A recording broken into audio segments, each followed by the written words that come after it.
오늘 우리에게 주시는 말씀은 민수기 3장 1절에서 13절입니다. 민수기 3장 1절에서 13절입니다. 우리 함께 합독하시겠습니다. 함께 읽겠습니다. 여호와께서 시내산에서 모세와 말씀하실 때에 아론과 모세가 낳은 자는 이러하니라.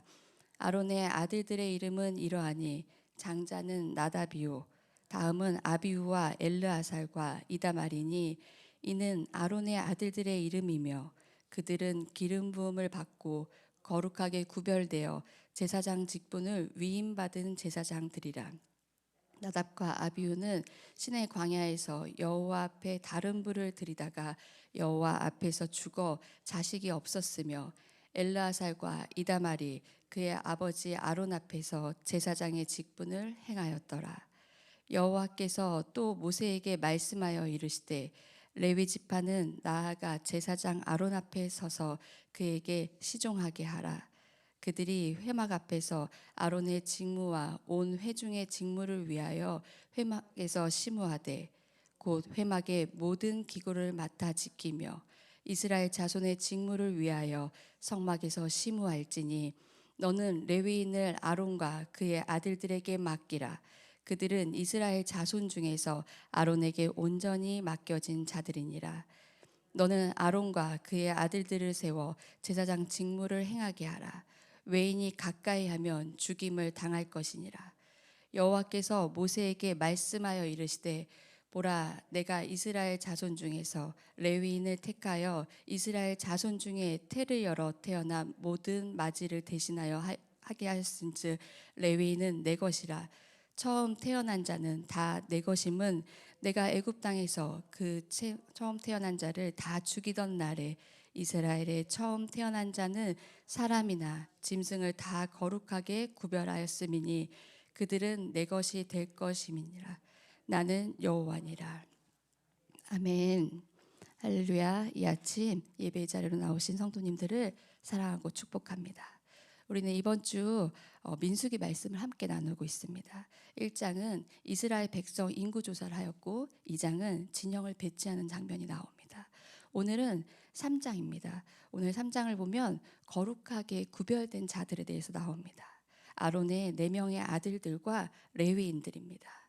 아론의 아들들은 나답과 아비후, 엘르아살과 이다말입니다.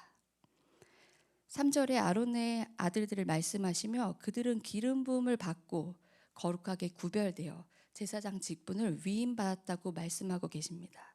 또 12절, 13절에는 하나님께서 레위인은 내 것이라 하시고 그들을 거룩하게 구별하였다라고 하십니다. 그러나 제사장으로 구별된 아론의 아들들 중에 시내 광야에서 나답과 아비후는 죽음을 맞이합니다. 그 이유는 여호와 앞에 다른 불, 우리말 성경에는 금지된 불을 들이다가 죽었다고 표현됩니다. 또 13절에 죽음에 대한 이야기가 또 나옵니다. 내가 애굽 땅에서 그 처음 태어난 자를 다 죽이던 날에. 이 말씀은 이스라엘 백성들이 출애굽하기 전 16월절에 이스라엘 장자들을 제외하고 애굽의 모든 장자가 죽었습니다. 그때의 말씀을 기록하고 있는 것입니다. 거룩하게 구별된 자들을 세우면서 그 역할을 명령하시면서 죽음에 대해 이야기하고 계십니다. 하나님이 이 죽음을 통해 말씀하시고자 하는 게 무엇일까요? 저는 말씀을 준비하면서 하나님의 주권에 대해 묵상하게 되었습니다. 하나님은 오늘 말씀을 통해 너희들 구별된 자, 제사장이야, 레위인이야, 내가 선택했어. 너희들은 이런 임무를 해야 돼. 그 말씀하시기에 앞서 하나님은 하나님이 어떤 분이신지 우리가 알기 원하고 하나님의 주권을 우리가 인정하기 원하신다는 말씀을 깨달았습니다. 신명기 32장 39절 여호와께서 모세를 통해 말씀하십니다. 이제는 나 곧 내가 그인 줄 알라. 나 외에는 신이 없도다. 나는 죽이기도 하며 살리기도 하며 상하게도 하며 낫게도 하나니 내 손에서 능히 빼앗을 자가 없도다 라고 말씀하십니다. 또 사무엘상에 보면 한나의 기도를 통해서도 고백되어집니다. 여호와는 죽이기도 하시고 살리기도 하시며 스올에 내리시기도 하시며 거기서 올리시기도 하시는도다. 사무엘상 2장 6절에 이와 같이 고백되어집니다. 우리는 말씀을 통해서 그분이 어떤 분인지 알 수 있습니다. 하나님은 아론의 아들들의 죽음과 애굽에서의 장자들의 죽음을 통해 우리의 생명이 하나님께 있음을, 생명의 주관자이신 분이 하나님이심을 말씀하고 있습니다. 16월절에 애굽 땅에 장자들이 죽었을 때 이스라엘 백성들의 장자들은 살리셨습니다. 그들이 특별해서가 아니라 하나님이 선택하셨습니다. 죽을 위기에 있던 이스라엘 장자들을 살리시고 그 장자들을 대신해 하나님께 바쳐진 자들이 오늘 나오는 레위인입니다. 그럼 우리는 어떻습니까? 죄로 인해 죽을 수밖에 없는 우리를 하나밖에 없는 독생자 예수 그리스도를 이 땅 가운데 보내주셨고 그를 믿는 자들을 하나님 자녀 삼아 주셨습니다. 죽을 수밖에 없는 우리들을 영원히 살게 하셨습니다.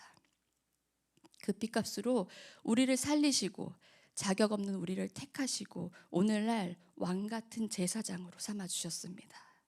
우리가 잘나서 내가 능력이 있어서가 아니라 레위인을 가르쳐 내 것이라 말씀하신 하나님께서 오늘날에도 우리를 동일하게 내 것이다 라고 말씀하고 계십니다. 그 하나님의 은혜로 하나님은 우리를 택하셔서 제사장으로 삼아주신 겁니다. 그런데 우리는 교회 직분을 감당하면서 때로는 이 은혜를 망각하고 내가 잘나서 내 능력이 탁월해서 선택받았다고 착각합니다. 제사장으로 위임하신 건데 내가 제사장이 된 줄 압니다. 제가 청년 시절 주일학교 교사를 꽤 오래 했습니다. 총무일을 맡아서 했었는데요. 부장 선생님이 계셨지만 교역자들이 계속 바뀌는 환경에서 어느덧 주일학교의 터줏대감이 되었습니다. 그런 제가 주일학교 사역의 중심이 저라고 착각했을 때가 있습니다. 하루는 일주일 내내 일을 하고 모처럼 쉬는 토요일 오전 잠을 자고 있는데 아침 일찍 저를 찾는 전화가 왔습니다. 주일학교 부서를 담당하시는 전도사님이셨습니다. 통화를 하는데 저한테는 되게 별일이 아니었습니다. 근데 그분께는 되게 중요하고 긴급한 일이었던 것 같은데 저한테는 너무 오래된 오래 이제 이 일을 하다 보니까 너무 쉽고 너무 당연하고 좀 어떻게 보면 하찮은 일 같았습니다.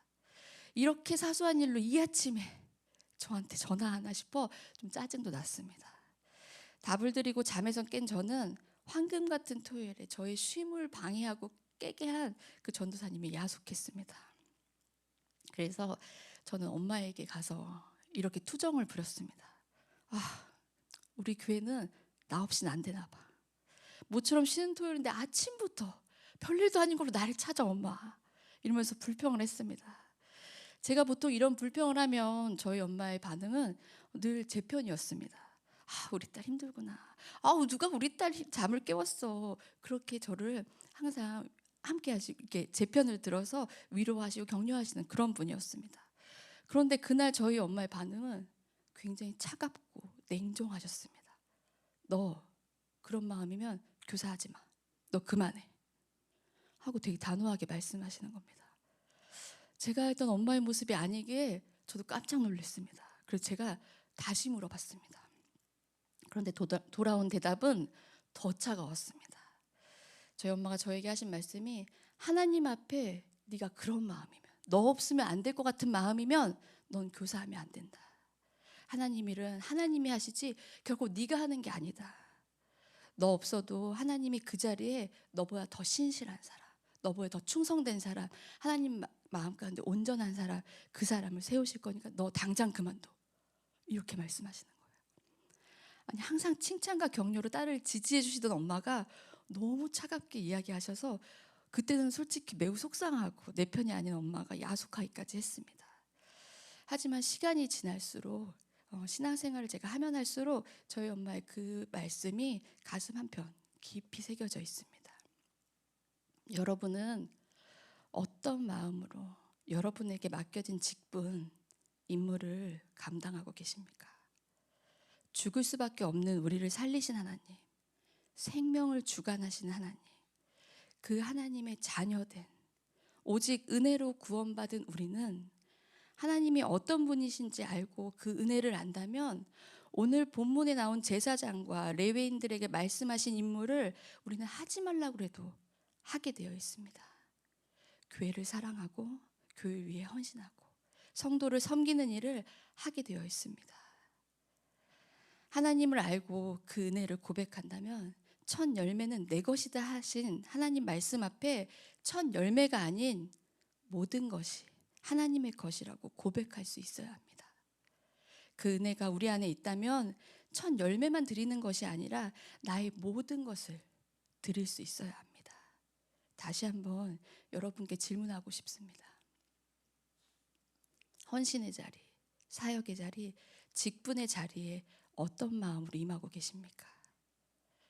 그 자리에 있기 전에 우리는 하나님이 어떤 분이신지, 하나님의 은혜임을 고백하는지, 나의 모든 것이 하나님의 것인지 생각해 봐야 합니다. 어제 수요예배 협동 목사님의 말씀 가운데 이런 고백을 하셨습니다. 내가 헌신한 것이 아니라 교회를 세우고 교회를 섬겨온 특권을 누렸다라고 고백하셨는데요. 그 고백이 지금 저와 여러분들의 고백이 되기를 바랍니다. 저를 비롯한 이 자리에 함께 하신 여러분들, 나를 살리시고 나를 선택하시고 너는 내 것이다 말씀하시고 왕같은 제사장으로 삼아주신 하나님 앞에 겸손함으로 내게 주어진 직분, 그 임무를 감당하시길 소망합니다. 아니, 그 특권을 누리시기 바랍니다. 하나님의 주권을 인정하고 겸손한 마음으로 나아갈 때 하나님이 사용하십니다. 하나님의 주권을 인정하고 그 은혜로 나아갈 때 하나님께서 하십니다. 오늘 하루 맡겨진 직분을 기쁨과 감사함으로 감당하실 때 우리의 삶을 책임져 주시고 더 풍성한 은혜로 함께 하실 하나님을 경험하는 복된 하루 되시길 축복합니다. 아멘. 우리 함께 기도하시겠습니다. 사랑의 하나님, 감사합니다. 죄로 인해 죽을 수밖에 없는 우리를 택하시고 주의 자녀 삼아주시고 왕같은 제사장으로 삼아주신 하나님께 감사와 영광을 돌립니다.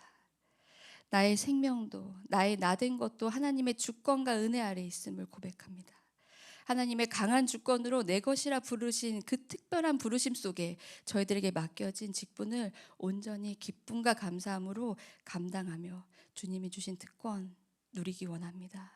너무나 부족하고 연약하지만 그럼에도 불구하고 하나님께서 택하심이 얼마나 큰 은혜인지 깨달아 알게 하시고 구별된 자로 그 부르심에 순종하며 충성을 다하는 저희들 되게 하여 주시옵소서. 그럴 때 저희들의 삶 가운데 하나님의 은혜를 날마다 경험하며 그 은혜에 감사하며 세상 가운데 복음을 전하는 축복의 통로가 되게 하셔 주시고 하나님만 높이고 하나님께만 영광 돌리는 거룩한 자녀로 살아가게 하여 주시옵소서. 오늘 하루도 하나님의 주권을 기억하며 하나님께 더욱 가까이 나아가기를 소망하며 예수 그리스도의 이름으로 기도드렸습니다. 아멘.